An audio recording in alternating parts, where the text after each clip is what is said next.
West African Regional Bloc ECOWAS says its leaders will meet on Thursday, August 10th, on the crisis in Niger, whose military rulers have defied its ultimatum to cede power or face possible military action. ECOWAS has given the coup leader 7 days to reinstate the elected president or face the possibility of military intervention.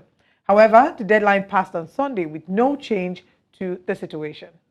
To look at the impact of this coup on security in the region, we're joined by security and safety advocate and CEO Security Watch Africa Initiatives, Patrick Agbambu. Thanks for joining us. Good morning. Good morning. Good to have you. The concerns, of course, concerning security, Olive had mentioned a few minutes ago about, Nigeria's borders with Niger. There have also been the signs of Wagner fighters coming into Africa. There are concerns about, this crisis spreading beyond Niger's borders, the involvement of Mali and Burkina Faso. It's a whole lot. What for you are the biggest security concerns that you have with this situation not being resolved? Yeah, there's serious implications, security implications to with this issue. It's going to turn the region, the Sahel that is already troubled, into a playground of different forces, and it doesn't speak well. We're going to have non-state actors taking control of most of the region, worse than what it is today. So, security-wise, it will not favor not just Nigeria, not just Niger, but the whole of the Sahel, and it will send wrong signal to other parts of the other countries in West Africa and beyond. All right. Now let's talk about the projection of the possibility of military interference. We spoke about, and we've all been seeing how ECOWAS has threatened the use of force and has been criticized strongly for this. Is this something that you think would be a great idea? Also, would you advise that Nigeria gets into this crisis? There have been mixed reactions with a number of people saying that Nigeria should not participate in a war that could indirectly harm its people and that Africa should stick together as a continent. But what are your thoughts? Do you think that Nigeria should join this war in the sense of trying to use its own military intervention to stop the military coup? Or rather, the coup has already happened, to stop the military leaders. Yeah, I don't think so. Nigeria has a lot to lose in getting involved in this crisis. So much to lose. If we need to start counting it, the time here will not permit us. But we'll lose economically, we'll lose in terms of security, we'll lose in terms of the welfare of the people. Already, information we're having, even the aviation is being affected because the airspace is already closed in Niger. Earlier, before now, Nigeria was flying. If you're flying out of Nigeria to Europe or to America, you fly through the Sudanese airspace. But that has also been closed. The alternative is through Niger, and now it's also being closed. So the airlines are actually crying. They have to take a longer route going towards the Cameroon axis or going through Ghana and beyond through Cote d'Ivoire, and that is going to affect the charges of the airfares. Really, in terms of the militarily, we are battling with internal security that the military has gotten so much involved in and overstretched as we speak currently, and it's also going to divide the attention of these military forces and the newly appointed military chiefs. So the welfare of the people will be affected to the effect that already economic activities in the border areas, Jibia on the Nigerian side and Maradi on the Niger side is on standstill as we speak. There are people who trade across the border. Now they are not able to do that. Nigeria also cut off electricity supply to Niger. That is the wrong move to make because we know that the source of our Kanji town is all the way from Niger. They already making means to retaliate by building down. So there's a lot Nigeria will lose. I remember during the Batara crisis in Cote d'Ivoire, 2010 to 2011, A neighboring country to Cote d'Ivoire, Ghana, refused to get involved in the move when ECOWAS was making an attempt to intervene because they considered the welfare of their citizens along the borderline and the proximity. And I think that Nigeria must not get involved militarily. We can get involved strongly in terms of diplomacy and dialogue, and that is the only way this can actually be resolved. Then beyond that, we must also find out the reasons why do we have to get involved when the contending forces there are all being sponsored by Western countries, and that is why Wagner is already not just only in Mali, they're already in Niger as we speak, and so a lot for Nigeria to consider before making any attempt for military intervention. Oh, well, good thing you just brought that up now. I would like that you expand further on the involvement of the West. Victoria Nuland, who's the U.S. Undersecretary, of course, tweeted that she was present in Niamey to speak with the Coup, the leaders of the Coup. There's of course the Wagner conversation. There the insights into how this is a Russia versus France or the West situation. It seems like Russia and China, maybe just Russia, has been trying to unseat the powers and the grip of France and the West on many of these African countries, that they've held onto for so long. But are there fears that ECOWAS can be forced to take military action by the United States or by France? Are those some of the concerns that you have? Because Victoria Nuland, in every place that she's been to, a lot of times it always ends, pretty much in the same way, like it's currently going on in Ukraine. Yeah, seriously, not just ECOWAS is being intimidated into going into war with in Niger, and that must be discouraged seriously. You know that the United States and France they have military bases in Niger, and when this crisis started, they quickly evacuated their citizens because they have already projected what will likely happen in days to come. And ECOWAS, as we speak, is also being encouraged that they will provide support and resources to them by these countries.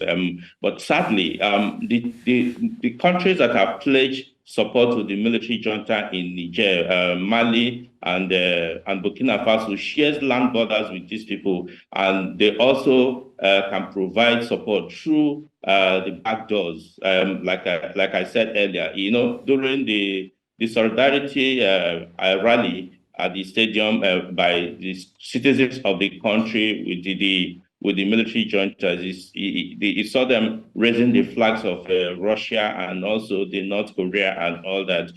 This is what is playing out as we speak, because and Wagner Group, knowing that even though they are private military contractors, they have the endorsement of the Russian government in most of the activities. See, if you look at what is happening in CAR, the Central African Republic, and those areas, you'll be able to understand that their presence should not be encouraged. Their presence is doomed for not just the people of Niger, but for the Sahel region.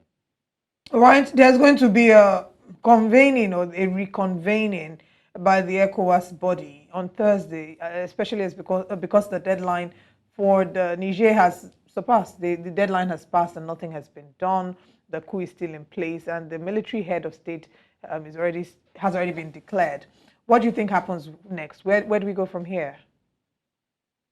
Yeah, where do we go from here? Sensibility should play, and that is to intensify the diplomacy and negotiation with the junta, and that is what I would suggest myself. They should discontinue with any military build-up or any military attempt. So some of these countries that are prompting Nigeria, really, you see, when we talk about ECOWAS, I tell you, we're talking 60% Nigeria.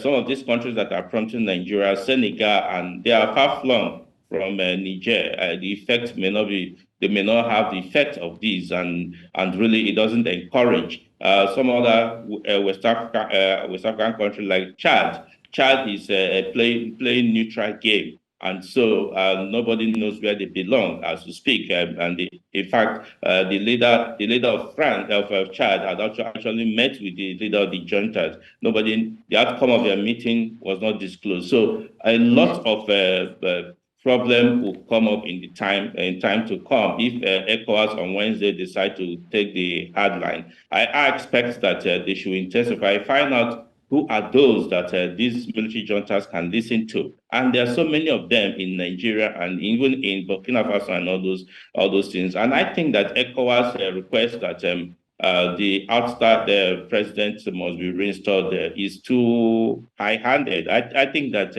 if they want these juntas to respond to them, they should rather look for a more softer demands, like encouraging setting up of transitional government and allowing some level of freedom for the outside government, or allowing him to exit the country while there are democratic processes. But to talk about reinstating him, that I don't think the junta will accept, and that will make the diplomatic discussion very hard sell. Yeah.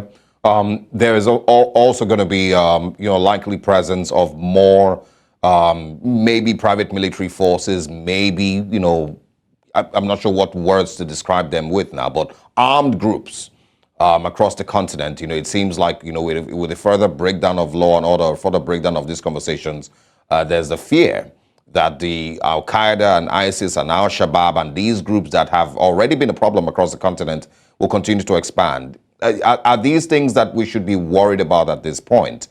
African countries, both in the East and Central Africa, and of course in the West, have struggled to defeat these terror organizations and defeat these armed groups. Now we're hearing boldly that Al-Qaeda, of course, is in the border between Mali and Niger. Boldly, it's not even, they didn't even hide it. So are these more concerns that we should, now start to have as a continent? Yeah, very much, very much. You're right there. I think that as it is right now, the level of success recorded by the Nigerian military is against Boko Haram and ISWAP. It's something that does not play well for Al-Qaeda and other terrorist group. And any move to distract Nigeria from holding strong to the position it has now will be encouraged, and Nigeria diverting attention towards, because some of the resources, if not up to half of the resources that is at play in protecting and fighting against terrorism, will be extended towards enforcing the directive of ECOWAS if there's a military intervention, if there's push for military intervention. And like I said earlier, Nigeria is going to contribute 60% of whatever will be needed, both in terms of man or machine. And so it will distract the attention, because today, as we speak, Nigeria is the lead in terms of fight against terrorism in the West African sub-region, and indeed in most parts of Africa. And so if Nigeria is distracted, then it's an encouragement for these non-state actors to come out and show their strength. And the fear is that whatever gain Nigeria had gotten in the few years will be eroded, and we'll be back to square one, if not worse than it used to be. So the fear is there and is real. You remember that during immediately after the Libyan crisis, and that was how the terrorism activities in the Sahel gained ground, and the little gains that have been gained by state actors may also be washed off if care is not taken with any military intervention in Niger. Very true. Of course, everyone I think can see the difference after Gaddafi was killed. The difference in security in those regions.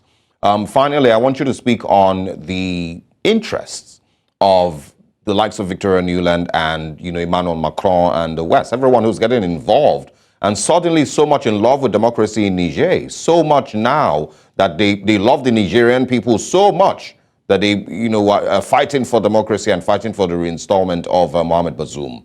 Can you share with me if you see any interests, that may be hidden behind this, new statements and this energy by the West and by, France?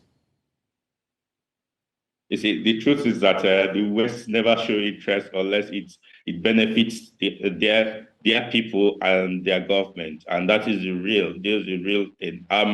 Under so-called democracy, the West have easy control over the government policies of the government of that country. But under a military government, it becomes a bit difficult because the military juntas are hard nuts for them to control, really. And so that is the reason why a weaker democratic government in Niger will be a plus for the Western powers. And the interest is economy and the expansion of the military might, and also testing of new equipment that that is being developed. So that primarily is the interest, and not the interest of the citizens or the people of Niger or any of these countries. Is to the economic interest, political interest, and the military interest of those of the West. And that is why I discourage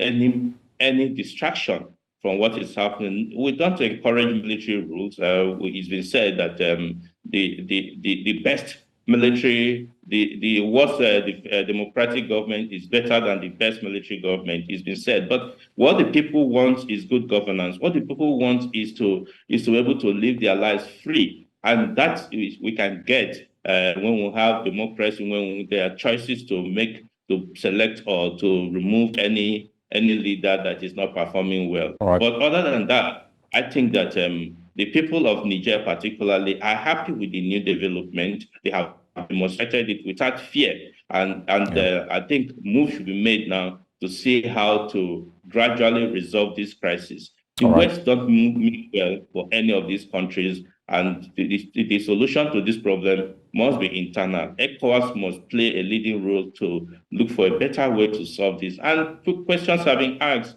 Why didn't ECOWAS strongly intervene in Mali and Burkina Faso and Guinea? Why Niger? That's a question that a number of people have been asking. Why Niger? Maybe it's because they suddenly realized that if they do not stop this, it's going to keep spreading. Or maybe there's more to it. They're all interested. Russia's interested. One doesn't know if Russia, there have been accusations about, the Wagner brothers in some way maybe sponsoring some of these or capitalizing or exploiting an already bad situation. But I guess in time we'll get to know what the real story is. Hopefully, we do hope that there's peace in that region. Thank you so much for your time with us this morning.